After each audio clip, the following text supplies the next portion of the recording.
Last year was a phenomenal year for the Seattle Seahawks. It was the first year without Russell Wilson, and Geno Smith had the best season of his career, coming in as one of the best quarterbacks last season.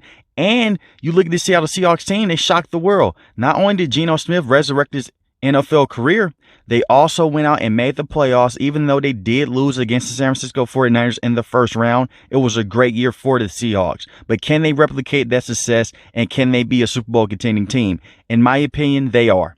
When you take a deeper look at this offense, it was more than just Geno Smith that went on the field and killed it last year with 30 passing touchdowns. They drafted a rookie in Kenneth Walker III, who was phenomenal last season, over 1,000 yards rushing, and he proved that he could be a very good, valuable running back for this team. It was a situation to where they could run the football effectively and they could pass the football deep as well, and they worked very excellent off of play action. The only thing that held this team back was their defense. And before I get to the defense, I do want to give some more offensive players some love. DK Metcalf is a phenomenal beast on the outside as a wide receiver. Same with Tyler Lockett. He does not get the respect that he deserves. He was also a great option for Geno Smith as well. Adding in Jackson Smith-Njigba into this equation is definitely going to make this offense more deadly, because you have to worry about the deep threat and the speed of Tyler Lockett, who has a lot of juice left in his career. Same with DK Metcalf, who can stretch the field, while Jackson Smith-Njigba can kill you underneath with his route running. And if you leave him one-on-one, he is guaranteed to get open at times.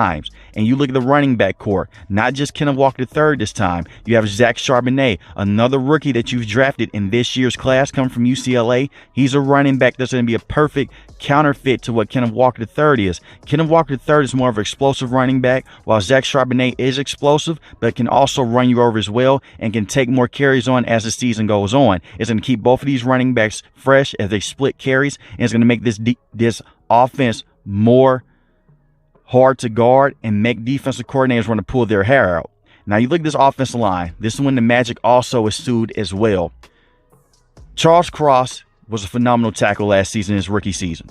But they didn't only just draft Charles Cross. They also drafted Abraham Lucas on the right side. You have two phenomenal tackles that are young on this team. They will continue to get better. They did get exposed at times against the San Francisco 49ers, but it's because they are so young. If they can keep developing and they can continue to get better from what they were last season, they can have a top offensive line in the NFL for sure. Now, their defense did struggle. They could not stop the run, and they had a lot of weird losses last season because of their defense. But adding back Bobby Wagner is definitely going to help out with that, and hopefully Jamal Adams can stay healthy as well. Jamal Adams missed majority of last season, pretty much all of last season, dealing with a quad injury. And we know one thing about Jamal Adams. He may not be the greatest safety in coverage, but he's a very good safety when it comes to stopping the run, putting pressure on opposing quarterbacks, and being an awesome playmaker for this team. He can play alongside Bobby Wagner while Jordan Brooks still recovers from having a torn ACL. And Jordan Brooks is also a very good linebacker as well, but sadly he is going to miss some time from his torn ACL. But bringing back Bobby Wagner is definitely going to help, as he is still a very good veteran linebacker to have in the NFL. Didn't have the best season last year with the Los Angeles Rams, but the Los Angeles Rams struggled immensely to move the ball offensively, and it caused their defense to be on the field a lot more than need to be. Putting them back in a situation with the Seahawks should be good. Their pass rush situation was decent last season. Darrell Taylor had 9.5 sacks. Uchenna Nwosu also had 9.5 sacks as well. Uchenna Nwosu was the better pass rusher of the two, and I believe that he's going to continue to get better in this system. Also look at a guy in Boye Mafe to come off the edge and also to make a difference as well. He had a very good preseason for his team, and I expect for that to carry over into the regular season. Jaron Reed is also a good nose tackle. Half of this team can come up the middle and can push the pocket as well, and can also help stop the run. And Mario Edwards Jr. isn't a phenomenal talent to have at the edge rush position, but he's going to come in and make a difference and be aggressive and help stop the run. So those are the biggest things with this Seahawks team. And more on their secondary is that having Tyreek Woolen from last season, he was very good. One of the best young corners in the game, and you expect for him to get better as well. And you also drafted Devin Witherspoon in this year's draft class, the cornerback from Illinois. I expect for him to come in and make a huge difference as well. He's a guy that can make a lot of plays in coverage, but the biggest thing with him that's going to show up with this Seattle Seahawks team is being able to make tackles in space towards wide receivers and running backs as well. He is one of those corners that hits with a lot of power. And that's what he did in Illinois. He can cause a lot of fumbles and cause a lot of turnovers as well.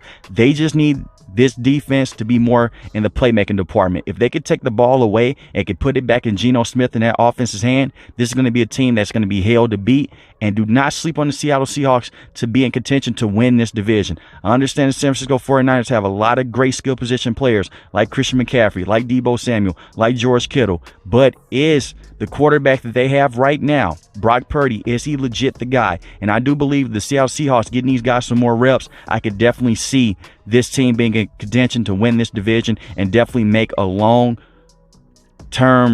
playoff push and guards of just making a deep playoff run, and they can be making a run to go towards the Super Bowl. To make a realistic Super Bowl push is not far off for this team. So let me know in the comment section below, how do you feel about the Seattle Seahawks? Will Geno Smith have another great year, or was it just an outlier? If you're new to the channel, hit the subscribe button. If you like the video, hit the like button. Most importantly, want each and every last guys stay safe, stay positive. Thanks for watching the video, guys. Peace.